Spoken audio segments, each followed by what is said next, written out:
You set goals like bookmarks in a book you never quite finish. New year, new plan. New notebook, fresh motivation. You tell yourself, this time is different. And then, months later, the goal is still there, untouched, quiet, slightly judging you from the corner of your mind. Maybe you don't quit loudly. Maybe you don't fail spectacularly. You just keep almost reaching it. If you've ever looked back and wondered how so much time passed without real progress, this might be about you, or someone you know, or that version of you that keeps saying, I'll get serious soon. Because people who never reach their goals aren't stupid, they aren't lazy, and they definitely aren't unambitious. There's a psychology underneath the pattern, subtle, protective, and once you see it, you'll realize the problem was never the goal. It was the mind chasing it. Let's start with the dreamer. You know this person.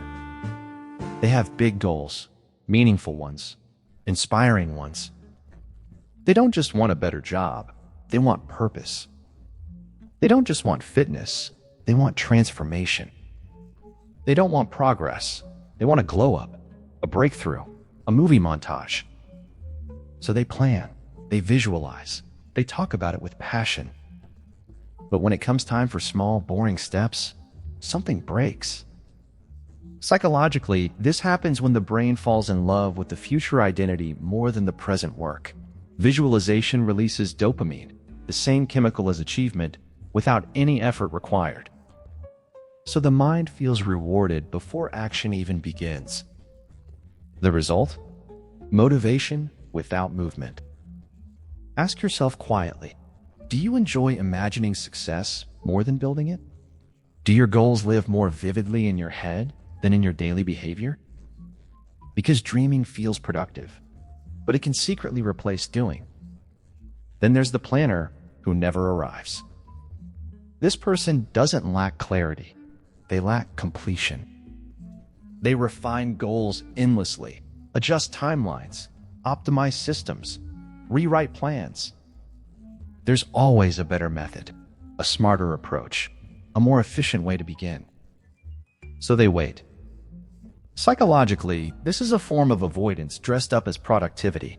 The brain stays busy to avoid discomfort, because starting imperfectly means risking disappointment. Planning feels safe. Execution feels vulnerable. These people often tell themselves, I just need a bit more preparation. But preparation has no finish line. If this is you, notice how often your goals are postponed in the name of getting ready. Sometimes the real fear isn't failing. It's finding out what happens when you try. Then there's the one who starts and disappears. They take action, real action, for a while. They show up, they commit, they push. And then something shifts. Motivation dips. Life interrupts. Progress slows. Instead of adapting, they stop. This mindset treats goals like proof of self-worth. So the moment progress isn't perfect, the brain panics.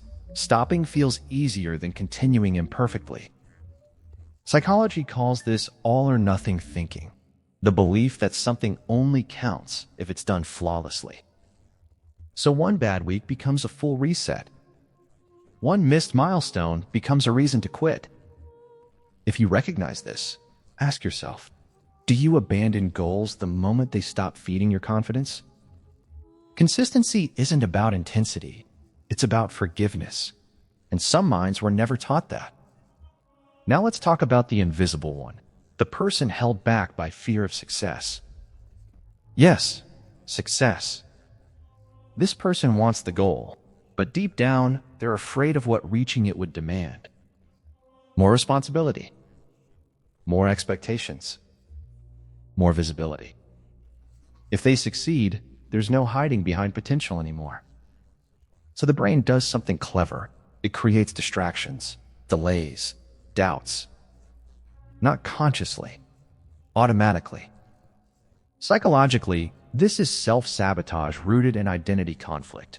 The goal threatens the current self-image, and the brain protects identity more fiercely than ambition. These people often say things like, "I'm just not there yet," but yet quietly stretches into forever. If this resonates, notice what reaching your goal would change about how others see you and how you see yourself. Sometimes not reaching the goal feels safer than becoming someone new. And finally, there's the exhausted striver. This person is always chasing something, always working, always pushing.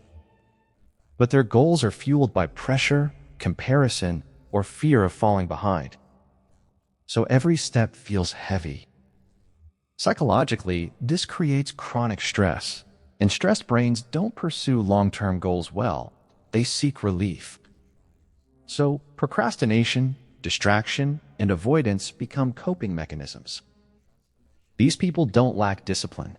They lack recovery. Their nervous system associates goals with threat, not growth. If this is you, ask yourself honestly, are your goals pulling you forward or chasing you from behind? Because a mind in survival mode rarely reaches destinations. It just tries to breathe. Here's the quiet truth connecting all of this. People who never reach their goals aren't failing at ambition. They're protecting themselves from discomfort, identity shifts, emotional risk, or internal pressure. Goals don't scare us because they're hard. They scare us because they change who we have to be consistently. And consistency exposes everything we avoid. So before you judge yourself, pause. Which pattern felt familiar? The dreamer? The planner? The sprinter who stops? The quiet self-saboteur? The exhausted achiever? Maybe it's one. Maybe it's a blend. Awareness doesn't magically fix things, but it breaks the loop. If this video made you feel seen, sit with that, reflect on it. And if you want more deep dives into the psychology behind everyday behavior, you already know what to do. So let me leave you with this.